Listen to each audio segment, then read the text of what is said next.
Greetings, dear ones. I am Kryon of Magnetic Service. And so we are here again. It is time to make some more sense of what you're doing. A bigger picture is always good. For sometimes it is not always available for you to see that which is perhaps out of the sight of the choir itself. It's a larger picture. And you fit into this picture beautifully. The earth's history is grander and greater than any of you know. And in a bigger scenario, the ancients knew it. There was a time clock running that would affect what you did. Although you have been here with the knowledge of dark and light for almost 200,000 years, it has only been in the last 30,000 that civilization has developed and the test really began. And the test is this: what would humanity do if left alone without guidance? And where would it go? How would it proceed? Your archaeologists are linear. They have a preset bias that says that civilization grows and always starts small and gets better or worse, but it starts from one point and goes to another. And as they dig and as they look and as they search, this is the bias. What they don't know and what they did not expect is that there have been 4 civilizations of the planet. When left alone, humanity destroyed itself almost 4 times. In the future, archaeologists will discover this. Let this be a time of notification. For this is being shown and it's being recorded. And as odd as it may sound, let this be said now, that archaeologists will discover things that do not make sense in the chronology that they expect. Earth is far different than you think. Add to this what we have told you before, that in a galaxy which is billions and billions of years old, 30,000 years is very quick. Is it possible, dear ones, logically, in the billions of years that the galaxy has formed, that life would have formed quicker on other planets than yours? And the answer is yes. You are the new kids on the block. And so with all of this known, I give you a setup. And the setup is this. Let me ask you about your children. You watch your children grow and you are aware of consciousness shift. The human brain starts to develop, and eventually it will get to a place where it is thinking as an adult. And in that period of time, the children will awaken to themselves, they'll have self-realization, and they will treat it differently depending upon how old they are. Some will move forward, some will not, depending upon the guidance you give them as a parent. Some will turn into survivalists and bullies. Some will use force against the others for things they want and don't have. Some of them will not play well together with others. And as they grow with your guidance, they will. There will be an elegance that develops within the adult as they grow. And the parent will breathe a sigh of relief that they made it and that they're there. I want you to picture something right now What if you weren't there? What if the planet was only children? What would happen? Without guidance, without wisdom, without the elegance that you know about of human behavior and maturity, what would happen? Books have been written about that possibility. One of them, The Lord of Flies. Would you end up with marauding children, killing one another, having no concepts of the elegance of getting along? I think you see the metaphor, do you not? And this is what you had. 4 times. The earth turned into a situation where civilization could not get along and ended itself 4 times. This is the 5th time. And this time was foretold by the ancients. The ancients said it was the last time.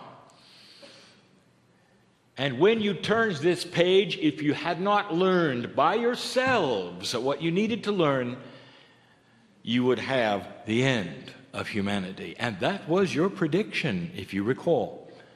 In your scriptures, that was the prediction. But the ancients had a different one. The potentials that if you would turn the corner, something else would happen. An elevated consciousness would begin.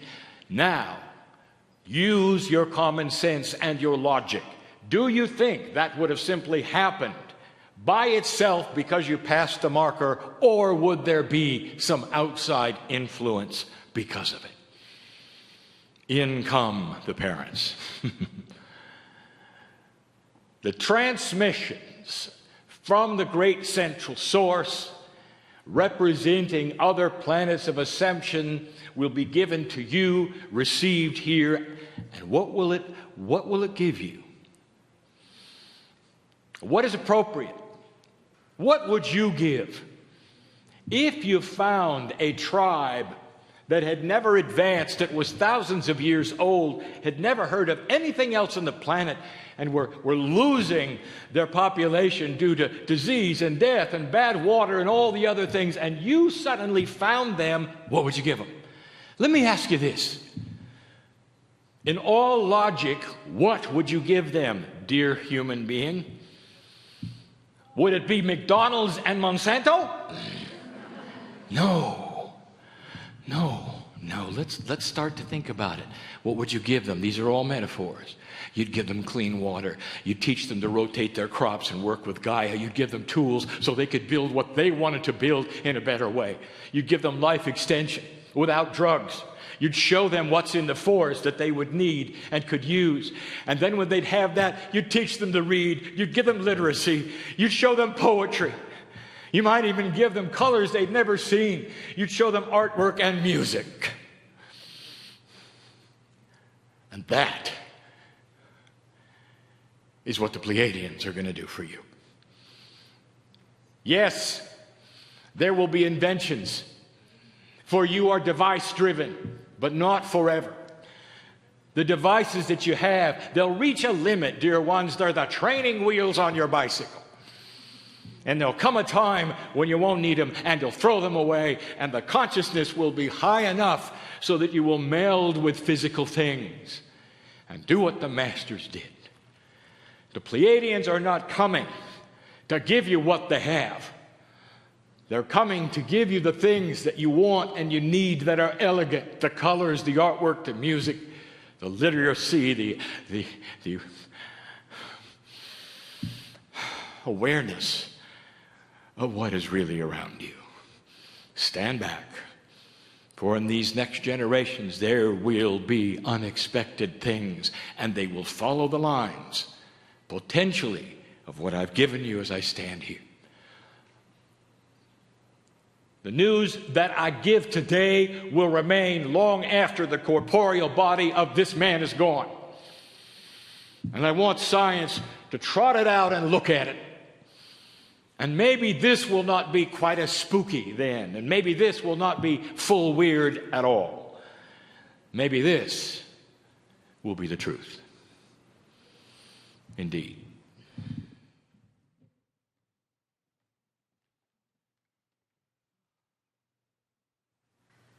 Channeling is interesting. For the recipient and the one who delivers it must be out of the way. My partner steps aside. In order for this to happen in the way that I wish it to happen for you, he can have no foreknowledge of what I want to do. And what I wish to do depends upon this room and how receptive it might be to something you did not expect. First, let me set the scene. The mountain that you celebrate, that you've come to see, is alive. And there are many books that have been written about it, and there have been those who have channeled those in it. Aurelia Louise Jones is here. She did not reincarnate. She went to be in the mountain where she belongs. And in the process, she had a reunited time with Adama. You should know Adama. You cannot leave this place without a message from Adama. Adama will speak for himself, herself, in just a moment. The information that has been esoteric to the max, unbelievable, is that in the mountain there is a city. And the city is basically Lemurian, mostly Pleiadian, which we have described is the same thing in this case. And that it has a purpose. There are those who continue to channel Adama accurately with truth. And they do it with the filters that they would have based upon what they expect. And I want Adama to set the record straight. Now, this may seem odd, but of course the whole thing seems odd. The human being channels Kryon, and I'm stepping in to channel Adama.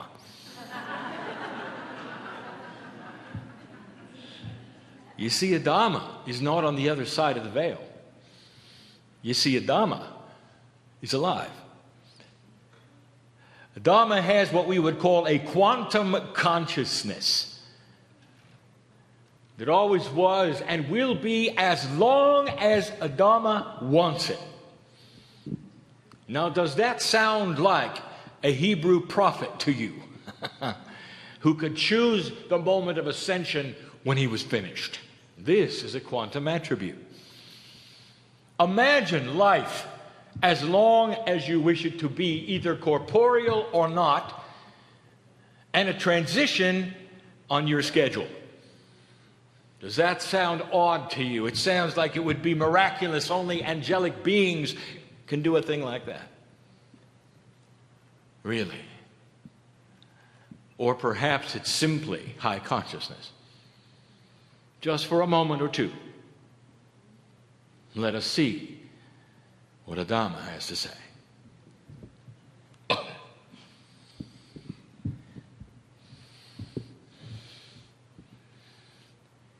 Greetings, my beautiful children. I am Adama, and we have expected you. You sing the lullabies in my language that we expected. I want you to pay attention. No amount of verbiage from any human being or channeling from any human being would awaken the city that I represent. I am Adama.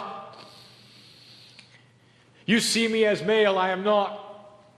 I am a collective consciousness of a multidimensional city filled with energy, waiting to be released as a time capsule to you. It is beautiful. It is filled with maturity. But let me tell you the litmus test, as you would say. For we have been here a long time waiting for this, and we know that there is only one way for this, what we call the guardians, to release the information. There is only one way. And that is to hear our native language and songs sung by humans, because this was never written. This was never to be discovered. It doesn't exist on the planet. It had to come. It had to come from human Akash that remembered.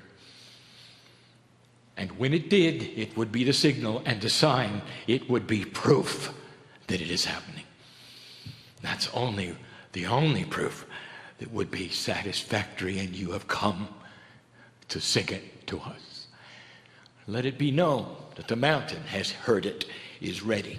Out will pour at the appropriate time and the place through the planets that needs to be. Out will pour the beginning of the maturity that you need, the elegance of consciousness that you need. It is going to start in humans who are least resistant.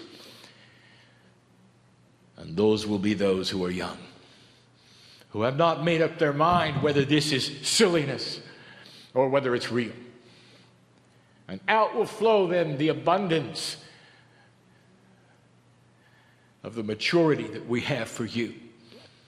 And it will be given in whatever scenario of time you create of receptibility and resilience. As you sit here, listen, I am a Dhamma. As you sit here, I know things, I will tell you things on this planet right now. Right now. There are things taking place as you sit here where the old energy wishes you to leave the building and watch the news and say, it can't be real because look what's going on the planet. There are pockets of old energy that know about this mountain and that will create pockets of disruption and war so that you will believe that it is not true. They don't have a chance. They don't have a chance. Not with you here. Do you understand what it must feel like for us, this collective consciousness, to hear you with our DNA singing in our language the lullabies that our mothers have sung to us?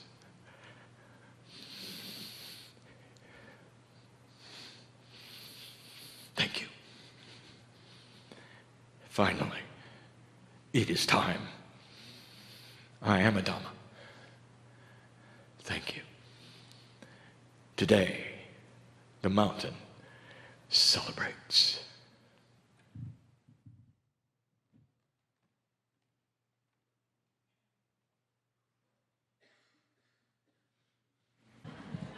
Uh-oh.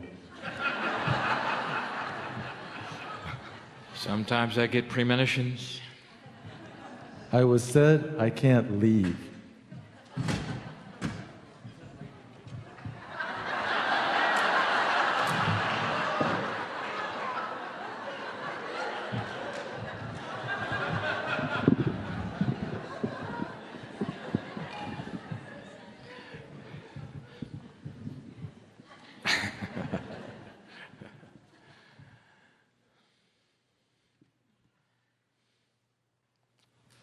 My partner steps aside. I ask him to put Yai in the chair because we want to talk to him. Yai, first of all, this is not an assignment. We're done giving you assignments because you already know before we give them and are halfway through the process. And that's what we wish to speak about. The process that's going on the planet right now, you will understand far better than anyone, so I speak to you. The reception is coming in a quantum way from the center of the galaxy, which is collected from others who are ascended. The collection is from planets who are ascended. The Pleiadians have their parents, they have their parents. There are many in ascension. So it is a collective wisdom all over the galaxy delivered to this planet. It is received through the portals that represent the 12 time capsules of the planet, the pairs that have been discussed. This is the fourth pair to open. You are now calibrating. It is transmitted through the ground and then is reflected upon the three grids of the earth that we have discussed in the past, the magnetic, the crystalline, and the Gaia. Together they posture human consciousness, and human consciousness then is postured through the DNA, which then reflects that quantum energy which is passed from the grids to it. Some of it is given real time to the humans on the planet at the time. Most of it is given to the wombs of those to be born. Therefore, the children will awaken first and change the planet right under the feet of the adults. That is the system. Now, what I want to tell you, oh, shockingly accurate one, is that as this begins, and it begins now, the choir is going to change. It has to. For this has been the beginning, the awakening. The tones that you have remembered have come, literally, from one Pleiadian, and that was your mother. Because your mother is still alive, not corporeally, but consciously. And she delivers this, waiting for you to awaken. You are remembering, of course, the lullabies, the sounds, the language, all of the things. But up to now, sir, you have remembered it in a linear fashion. And in this linear fashion, you would receive it, you would record it, you would write it down, you would give it to those who would direct it, you would sing the tones to each other in a way that would create other energies and awaken these portals that we have described to you. And that system is now changing. The tones as sung are accurate and will remain accurate, and they still do the same things, but there are more advanced tones coming. Now, the numerology of the last tones that you sing should give it away. For they are 27, 28, 9, and 1. Completion and new beginning. And so the choir completes a segment of energy and closes it here in Shasta. And when it reopens by the Orange Rock in Uluru next year, I want you to sing something a little different. Here is what you already know, because you are sensing that it's coming. It's going to be the choir and Yahweh. It's going to be a triad. The 3 represents the catalyst, and the choir becomes a catalytic calibrator of the future portals to open as the time capsules we describe. And the part that you're going to play in some of the new tones are going to be different, for they're not going to be linear. The linearity should be carried by the choir singing 2 kinds of tones that are simple, that would create a bed for you to channel over. The new tones that you will give over the choir as the 3rd energy with the 2 will not be delivered in advance, Yahweh. They're going to be channeled in real time as you do it.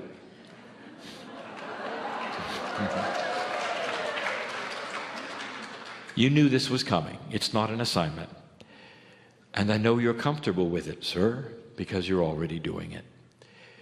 You have noticed something with the tones that you have been given in the last few months, that they're never the same way twice.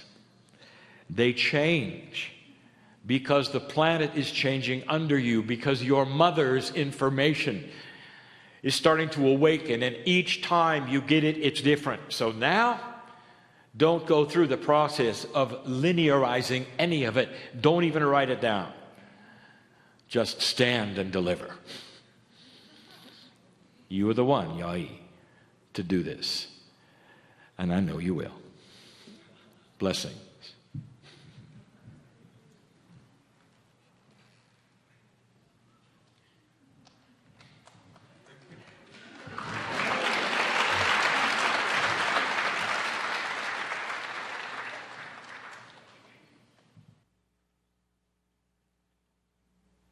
My partner steps aside.